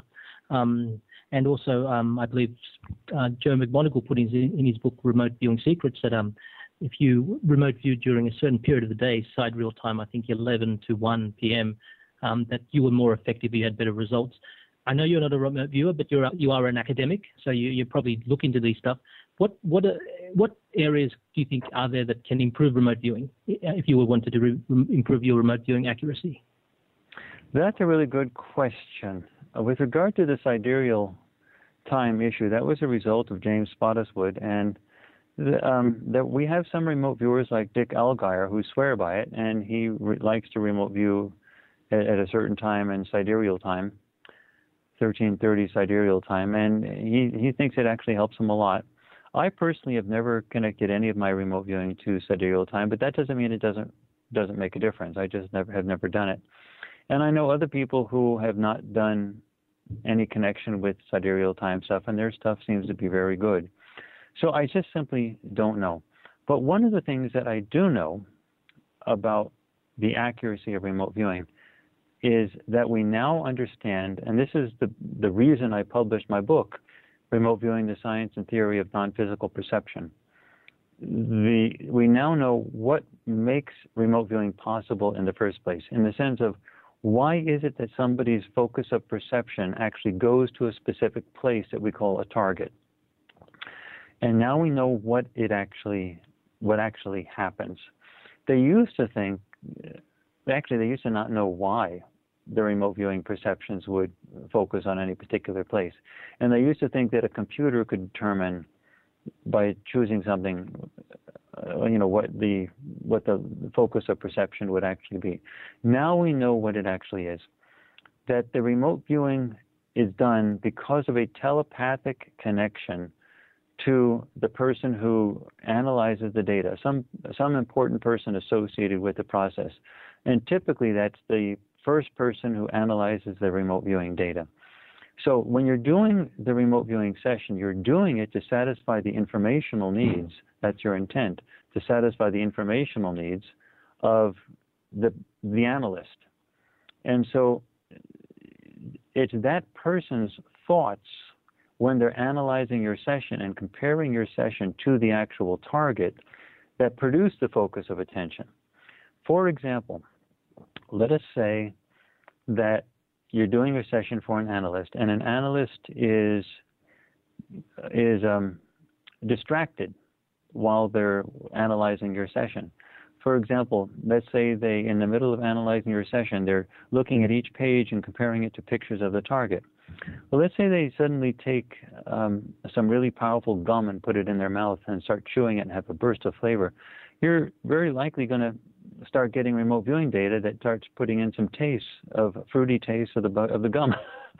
Meaning, it's the person's thoughts that make the target. So we've done endless experiments on that. So essentially, Courtney, what you're saying is the better remote viewers have a really outstanding vocabulary to be able to describe what they see, as opposed to people with limited vocabularies? That's part of it. But the better remote viewers also have a good experimental structure where the person designing the targets has a very clear understanding of what's being done. For example, there's when we do projects at the Farsight Institute, a great deal of effort is put into making sure that there is a very clear description of the target, exact geographical coordinates, exact time frame. And my own mind, when I design a target, I immerse myself into what that target is all about. And then we notice that the analyst, if there's another analyst, can influence the quality of the sessions if they have prejudices. So, for example, if the analyst thinks that men are better remote viewers than women, then the sessions for women will turn out to be worse than the sessions for men, because those ideas actually were part of the analysis process, because that's what the person was thinking when they was reviewing the sessions. So what we do, for example, when we do experiments, we have the remote viewers close the sessions so that before an analyst can touch a session, after the experiment is over, when the data are all fully collected, and we typically encrypt the data and spread them out all over the world, let people download them from our website. Tens of thousands of people participate in the public verification of our data collection process. So, but before anyone actually sees the results and compares them with the data, we let the remote viewer compare the data to the actual target. So the remote viewer doesn't have a prejudice against herself or himself. And so the remote viewer is the one who's closing the time loop. So the remote viewer is, in a sense, making a telepathic connection to herself or himself in the future as they're closing the target. So that the remote viewer is the one, making that focus of perception.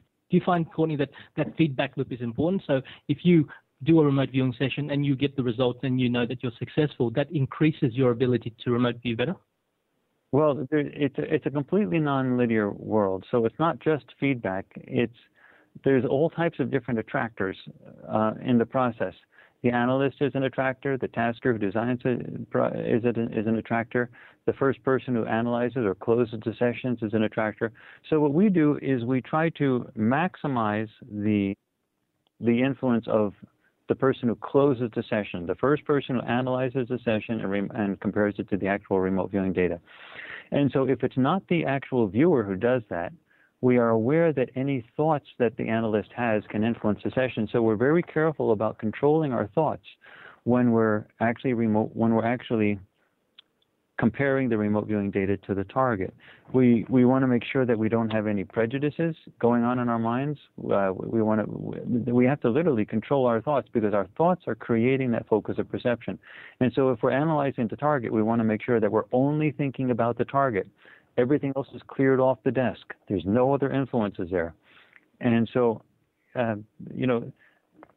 everything is thought. And so remote viewing is a thinking phenomenon of hoops in order to get our experiments to come out the way they come out.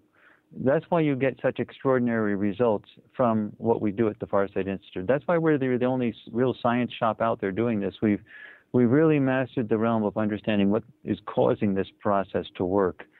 And mastering the realm of this means that our projects are really complicated. They're much more complicated than projects that you see designed by other people. They involve all types of things that other people simply don't do, which is our closing process, the encryption process, the public verification of the data collection process. I mean, there's all types of stuff that we go through. We have clear rules for what constitutes a target. I mean, how to design a target. I see some people design targets that are just completely worthless as far as we're concerned. We just simply wouldn't allow those targets to exist. For example, there was a target that was created one time by someone who was teaching remote viewing that was an advertisement for a bathroom.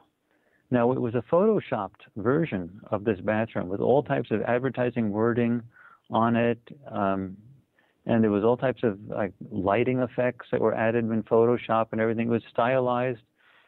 And that's not a target. I mean, that's a ridiculous thing. It's a Photoshop. It's a fantasy thing, and it has all the advertising associated with it. So the advertising had phone numbers and addresses on it. So remember, anything that's a thought can send the target in a different direction. So you could have had an advertisement that had an address for the company that is selling the bathroom, and you could have ended up, remote viewing their factory because of the advertisement had the address. I mean, it was a terrible design of a project. So, we are really, really clear about what we accept as targets. We have very strict rules for what we do with the target. It's a garbage in, garbage out. That's why some people come to us and say, I want to do a target for you. I'm going to give you the target for you to remote view. And I say, take a hike. You don't know how to do this. That's like saying, going to a physicist and say, I'm going to give you a quantum particle for you to analyze. He'll look at you like you're nuts. He says, you don't have any idea how complicated it is to isolate the particles that we're going to do. Well, here's a question. That brings the question up. Okay, is a remote viewer actually going to a target location, experiencing it themselves, or is it a feedback loop from the future when they look at the feedback? Or the tasker or somebody else is looking at the feedback? According to the theory that I've developed over the years, is that everything is a wave phenomenon. Nothing exists outside of wave phenomena. And that means when you remote view something in your consciousness has to be in a state that is in sync with the target. That means that you have to put yourself, your thought process, into basically a state of superposition with the target, which means that when you remote view, you are at the target. And there's actually some anecdotal information that suggests that that is the case. For example, there was a famous case where I believe it was Joe McMonagle was sent to a target in the early days, and when he was describing this target, he said during the session, "By the way, there is something really weird. Ingo Swann is standing behind me," and he had not been told that like 5 years earlier, Ingo Swann had been sent to that exact target. So Ingo Swann became part of the target. I believe that that's an accurate story. Anyway, we have also similar stories with regard to stuff that we have done. So, when you actually remote view, according to the theory that I've developed, you actually put yourself into a state of superposition with that target, and so that you actually are there. And that also means that you never leave, meaning once you're there for good. So the residue, meaning the past doesn't go away because you can remote view the past. The past, present, and the future all exist simultaneously, and they never go away. So when you remote a target, you actually become part of that target permanently.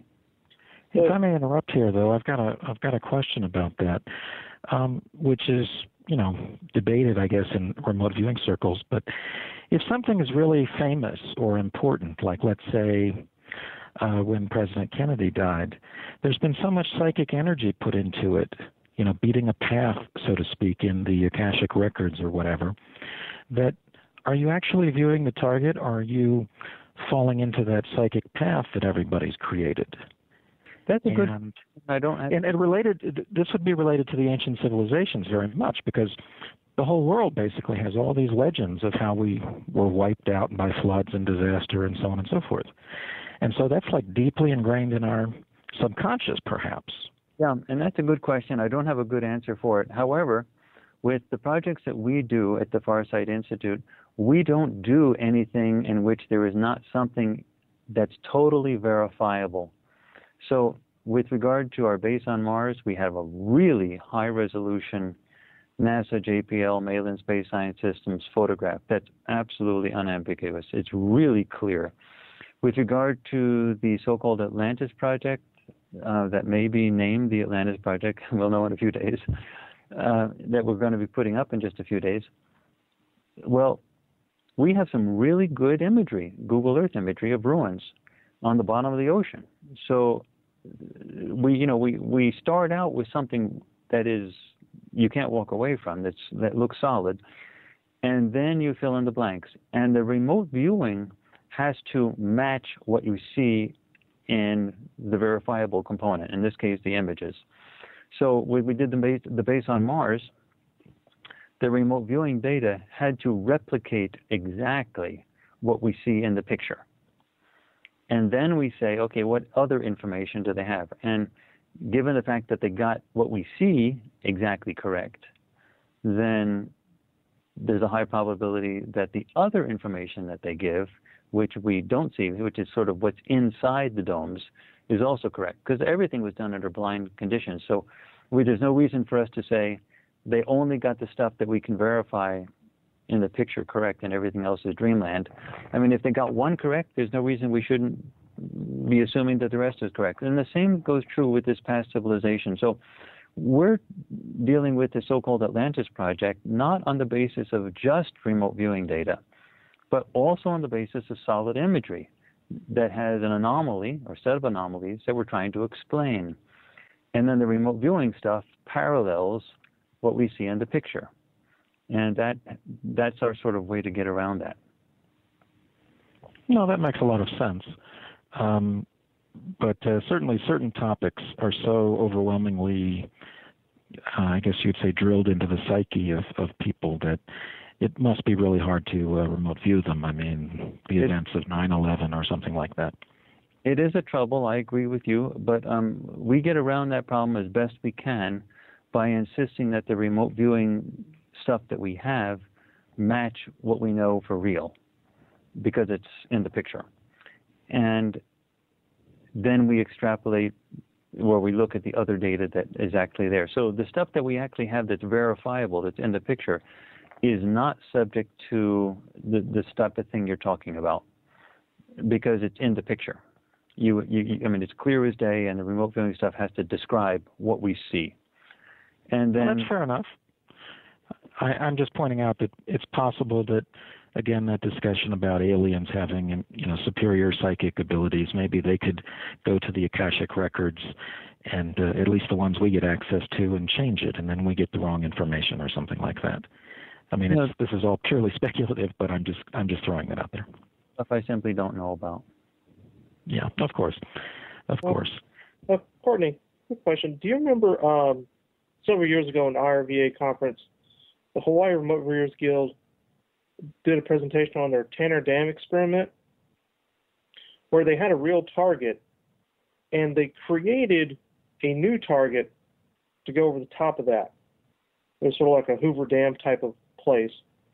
And they imagined it, created it, and gave that as a target to remote viewers unbeknowingly. They didn't know what they were viewing. But they actually described the mask that the Hawaii Remote Viewers Guild had made. I know the whole project. Mm-hmm. Can you explain that to everybody and kind of talk about it a little bit?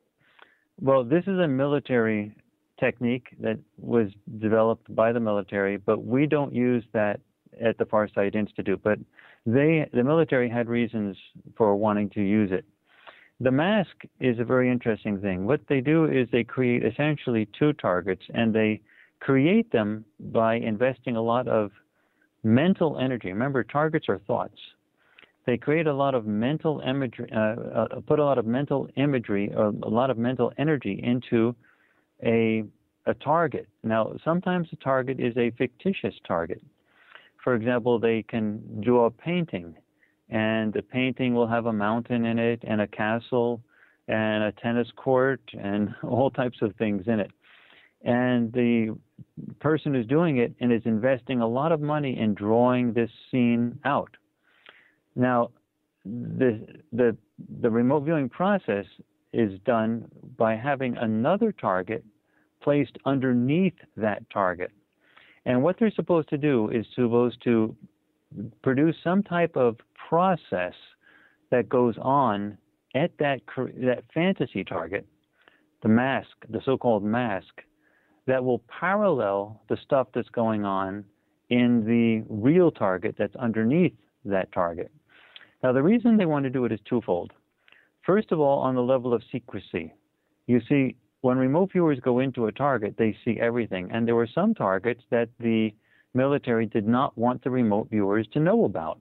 They wanted to have information, but they did not want the remote viewers to know what they were looking at because of secrecy.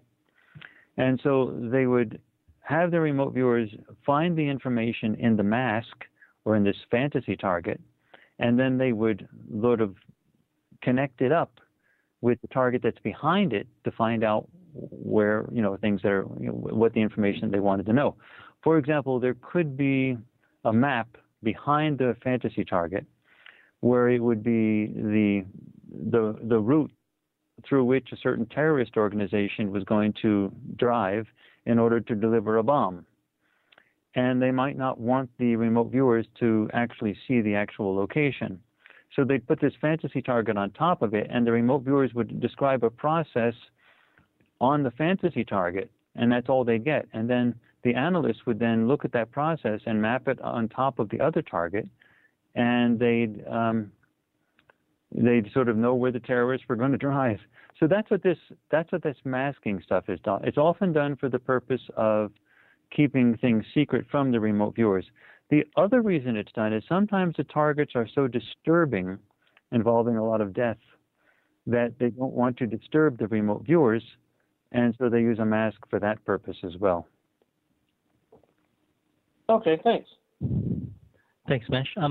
Courtney, just finishing off this section, to get a remote viewer into a state where they can be in line and pick up the superposition of that information, I guess one question from our forum is that does diet help? A particular diet help in getting you in that frame of mind? Different people will give you different answers to that. I am a vegetarian, and Dick Algeier one of the best remote viewers on the planet, is also a vegetarian, and I think it makes a big deal of difference, but other people do not. The military people drank beer, and so they used to do sessions and go out and drink beer afterwards. So, yeah. Interesting. So I guess then the next question is, it's just getting into that state of superposition. So have you done research? Have you heard of people getting into using psychedelic drugs to get into that superposition state? Well, drugs are not a good thing. We have a free remote viewing course that's at the Farsight Institute, and it's under SRV for Scientific Remote Viewing in our nav bar. And it's hosted by YouTube, except if you're in China, and then it's hosted by Youku. But the free remote viewing course, actually, repeat the question again. I want to make sure I get it. I have it direct. Yeah. So when remote viewing, you're trying to get into this position or this super, so you can pick up this. You want to get into this state to be able to do better remote viewing. Is there research that psychedelic drugs help?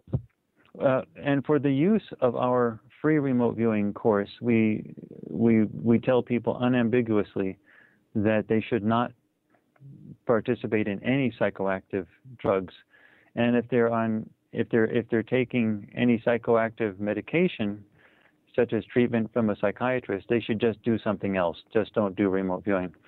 And so my thought about drugs is the following. Drugs will give you an experience, but it's an uncontrolled experience. It's like taking a monkey wrench and throwing it in your car's engine. Well, you'll get a lot of noise and you'll get an effect, but that's not exactly really what you want to do to that engine. So when you're using drugs, you do get an effect, but it's an uncontrolled effect. And just like throwing a monkey wrench into an engine, the machinery is not the same afterwards. So I'm not talking about a moralistic view towards drugs. I'm just talking about the idea of protecting the machinery itself, the mental machinery itself. So I am strongly in favor of eliminating all drugs from a system. I don't even drink caffeinated tea and coffee. I don't drink any alcohol, and of course, I don't use any recreational drugs. And so I am strongly of the opinion that drugs only screw up the machinery, and they will give you an effect. You will, if you take LSD or marijuana or any other type of drug, you will get an effect. The mind will do stuff, but it's completely uncontrolled. And the problem is, the mental machinery is not exactly the same way it was after the effect. So it's my personal opinion that the best thing to do for your mind is to protect it. It's in a pure virgin state. It's perfect for doing controlled remote viewing under a controlled environment in which you can control what you're actually doing. Anything that's chemical is going to inhibit that in some way. But then again, there's lots of people who do drink alcohol and caffeinated caffeinated drinks, and they do remote viewing as well. I'm just a purist. I look at remote viewing like Paul Newman used to look at his race cars. His race cars he treated like they were super special, and he made sure everything was exactly right before starting a race. And that's the way I think of the mind. Keep it super special and make sure it's exactly perfect before doing remote viewing session. That's my view. Courtney, this is Disaster Cat again. Okay. I have a completely different topic, but it touches on something you said earlier. I'm fascinated by this project you said you did about the planet that may have blown up, and I wanted to know if you could talk about that just a bit, maybe give us a little information about it and the project and what you found, etc. And thank you. Yeah, okay. Well, that project was a test of two different theories about the origin of the asteroid belt. The primarily adopted mainstream view of the origin of the asteroid belt is that it's junk that was left over from the creation of the solar system in the primordial state. And the alternate hypothesis is that it was a planet that exploded. Now, there was a now deceased but very mainstream astronomer, Thomas van Flandern, who was head of his department of celestial mechanics at the Naval Observatory. And he amassed a huge amount of planetary data that indicated unambiguously that there was a planet and that for reasons unknown, it exploded and, well, it blew up. And so we did a test of that theory to see where the asteroids came from. So we targeted 2 asteroids and tried to figure out from the data what happened at the moment of their creation. Were they left over from sort of primordial dust, or are they the result of an explosion? Now, the physical evidence that they are a result of the explosion is huge, but mainstream astronomers simply don't want to go there because they don't want to think of the idea that a planet could explode. But the asteroids typically have a heat signature. They have been clearly exposed to an extreme source of heat, a lot of searing on the rock. And there's a huge amount of evidence that the explosion of the planet was very near Mars at the time, because 1/2 of Mars is heavily cratered, and the crust of Mars on that half is much thicker, a couple kilometers thicker than the other half, other side of Mars that has almost no craters on it. So it looks like whatever exploded was relatively near Mars and basically hit it like a shotgun. And so we looked at the 2 asteroids, and clearly the evidence was absolutely unambiguous. They were from an exploding planet source, and Thomas van Flandern was correct. And they were not from the solar nebula, in the primordial solar nebula, as leftover dust. The other major reason to sort of think that Thomas van Flandern is correct is the asteroids themselves are solid rock.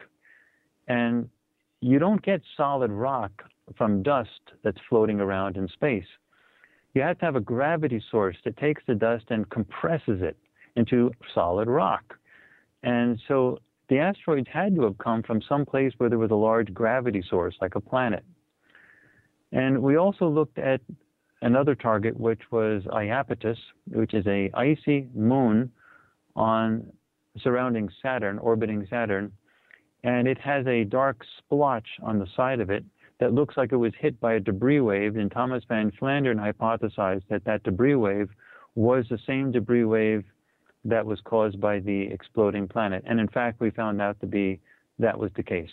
So that was the basic idea. And that whole thing is found on our DVD, The Far Side Experiments, which I really hope people watch. Well, were you able to find out, did any information come up as to whether this was a natural explosion, or perhaps there was a civilization of some sort that was on the planet, that something could have happened? We have very little direct information as to what caused the planet to explode, but we have some. And again, that would be an entirely new project. But based on what information I do have, it appears to have been an act of war. It was not an act of war between 2 planets. It looks like it was an act of war between opposing sides on 1 planet. Okay. Well, thank you very much. That's really interesting. If I was to extrapolate, and this is something I tell people not to do, but my guess is that what happened was that they had large nuclear arsenals with bombs bigger than what we have that were concentrated in one place, and some attempt was made by one side to blow out or destroy the nuclear arsenal that was concentrated of the other side, and it got through and ignited all of them at once, and then the whole planet blew up.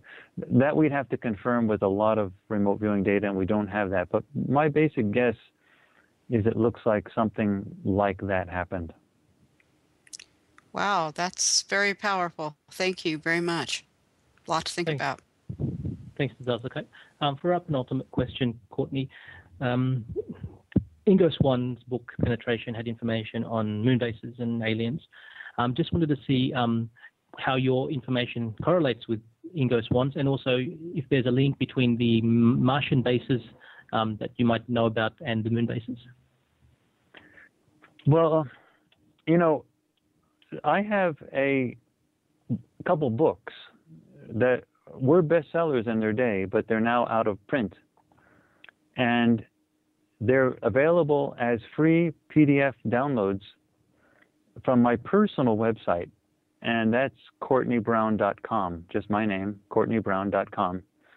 And if you go to the nav bar in that for that website and click on speculative nonfiction, you can get free copies of Cosmic Voyage and Cosmic Explorers.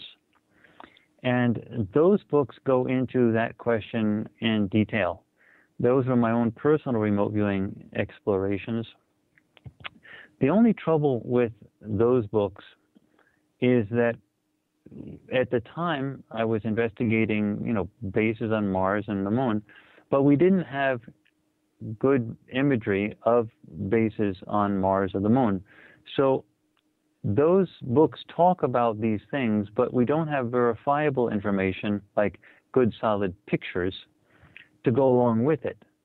So the stuff that we've done at the Farsight Institute is more advanced, and the Base on Mars project that we have at the Farsight Institute is really more useful because we have NASA JPL Malin Space Science Systems imagery that's really high resolution and really clear, giving us a clear picture of the facility. And then the remote viewings from many people, not just me, corroborate everything in the picture and then also go into the domes and describe the people.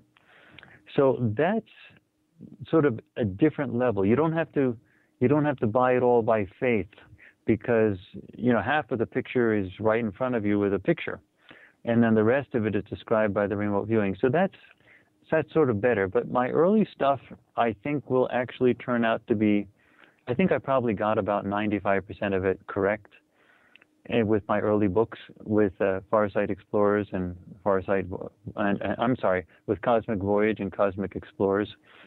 But I have to wait and see on that one because we don't have the verifiable stuff to go along with it yet. We will one day, and I think it will turn out okay. But with the Base on Mars, we have some of the verifiable stuff right now. Okay, interesting. We've been talking to Courtney Brown from farsight.org. Earlier, Courtney was stating that about the group viewing of the future, and the only research I think that comes close to Courtney's is Dean Radin's work on entangled minds, and has his research showed that they can view 2 or 3 seconds into the future on a particular person. But remote viewings are quite a different area, and it's very, very exciting. So thank you, Courtney, for your time in extrapolating and giving us information on remote viewing. On behalf of Fox and all the members of the Time Monk Radio and WebBot Forum, may you and your family have many pies to come. It seems like we're sure going to need it. Thanks, Courtney. I want to thank everyone here for inviting me on and for a very pleasant interview. This has been very informative and great.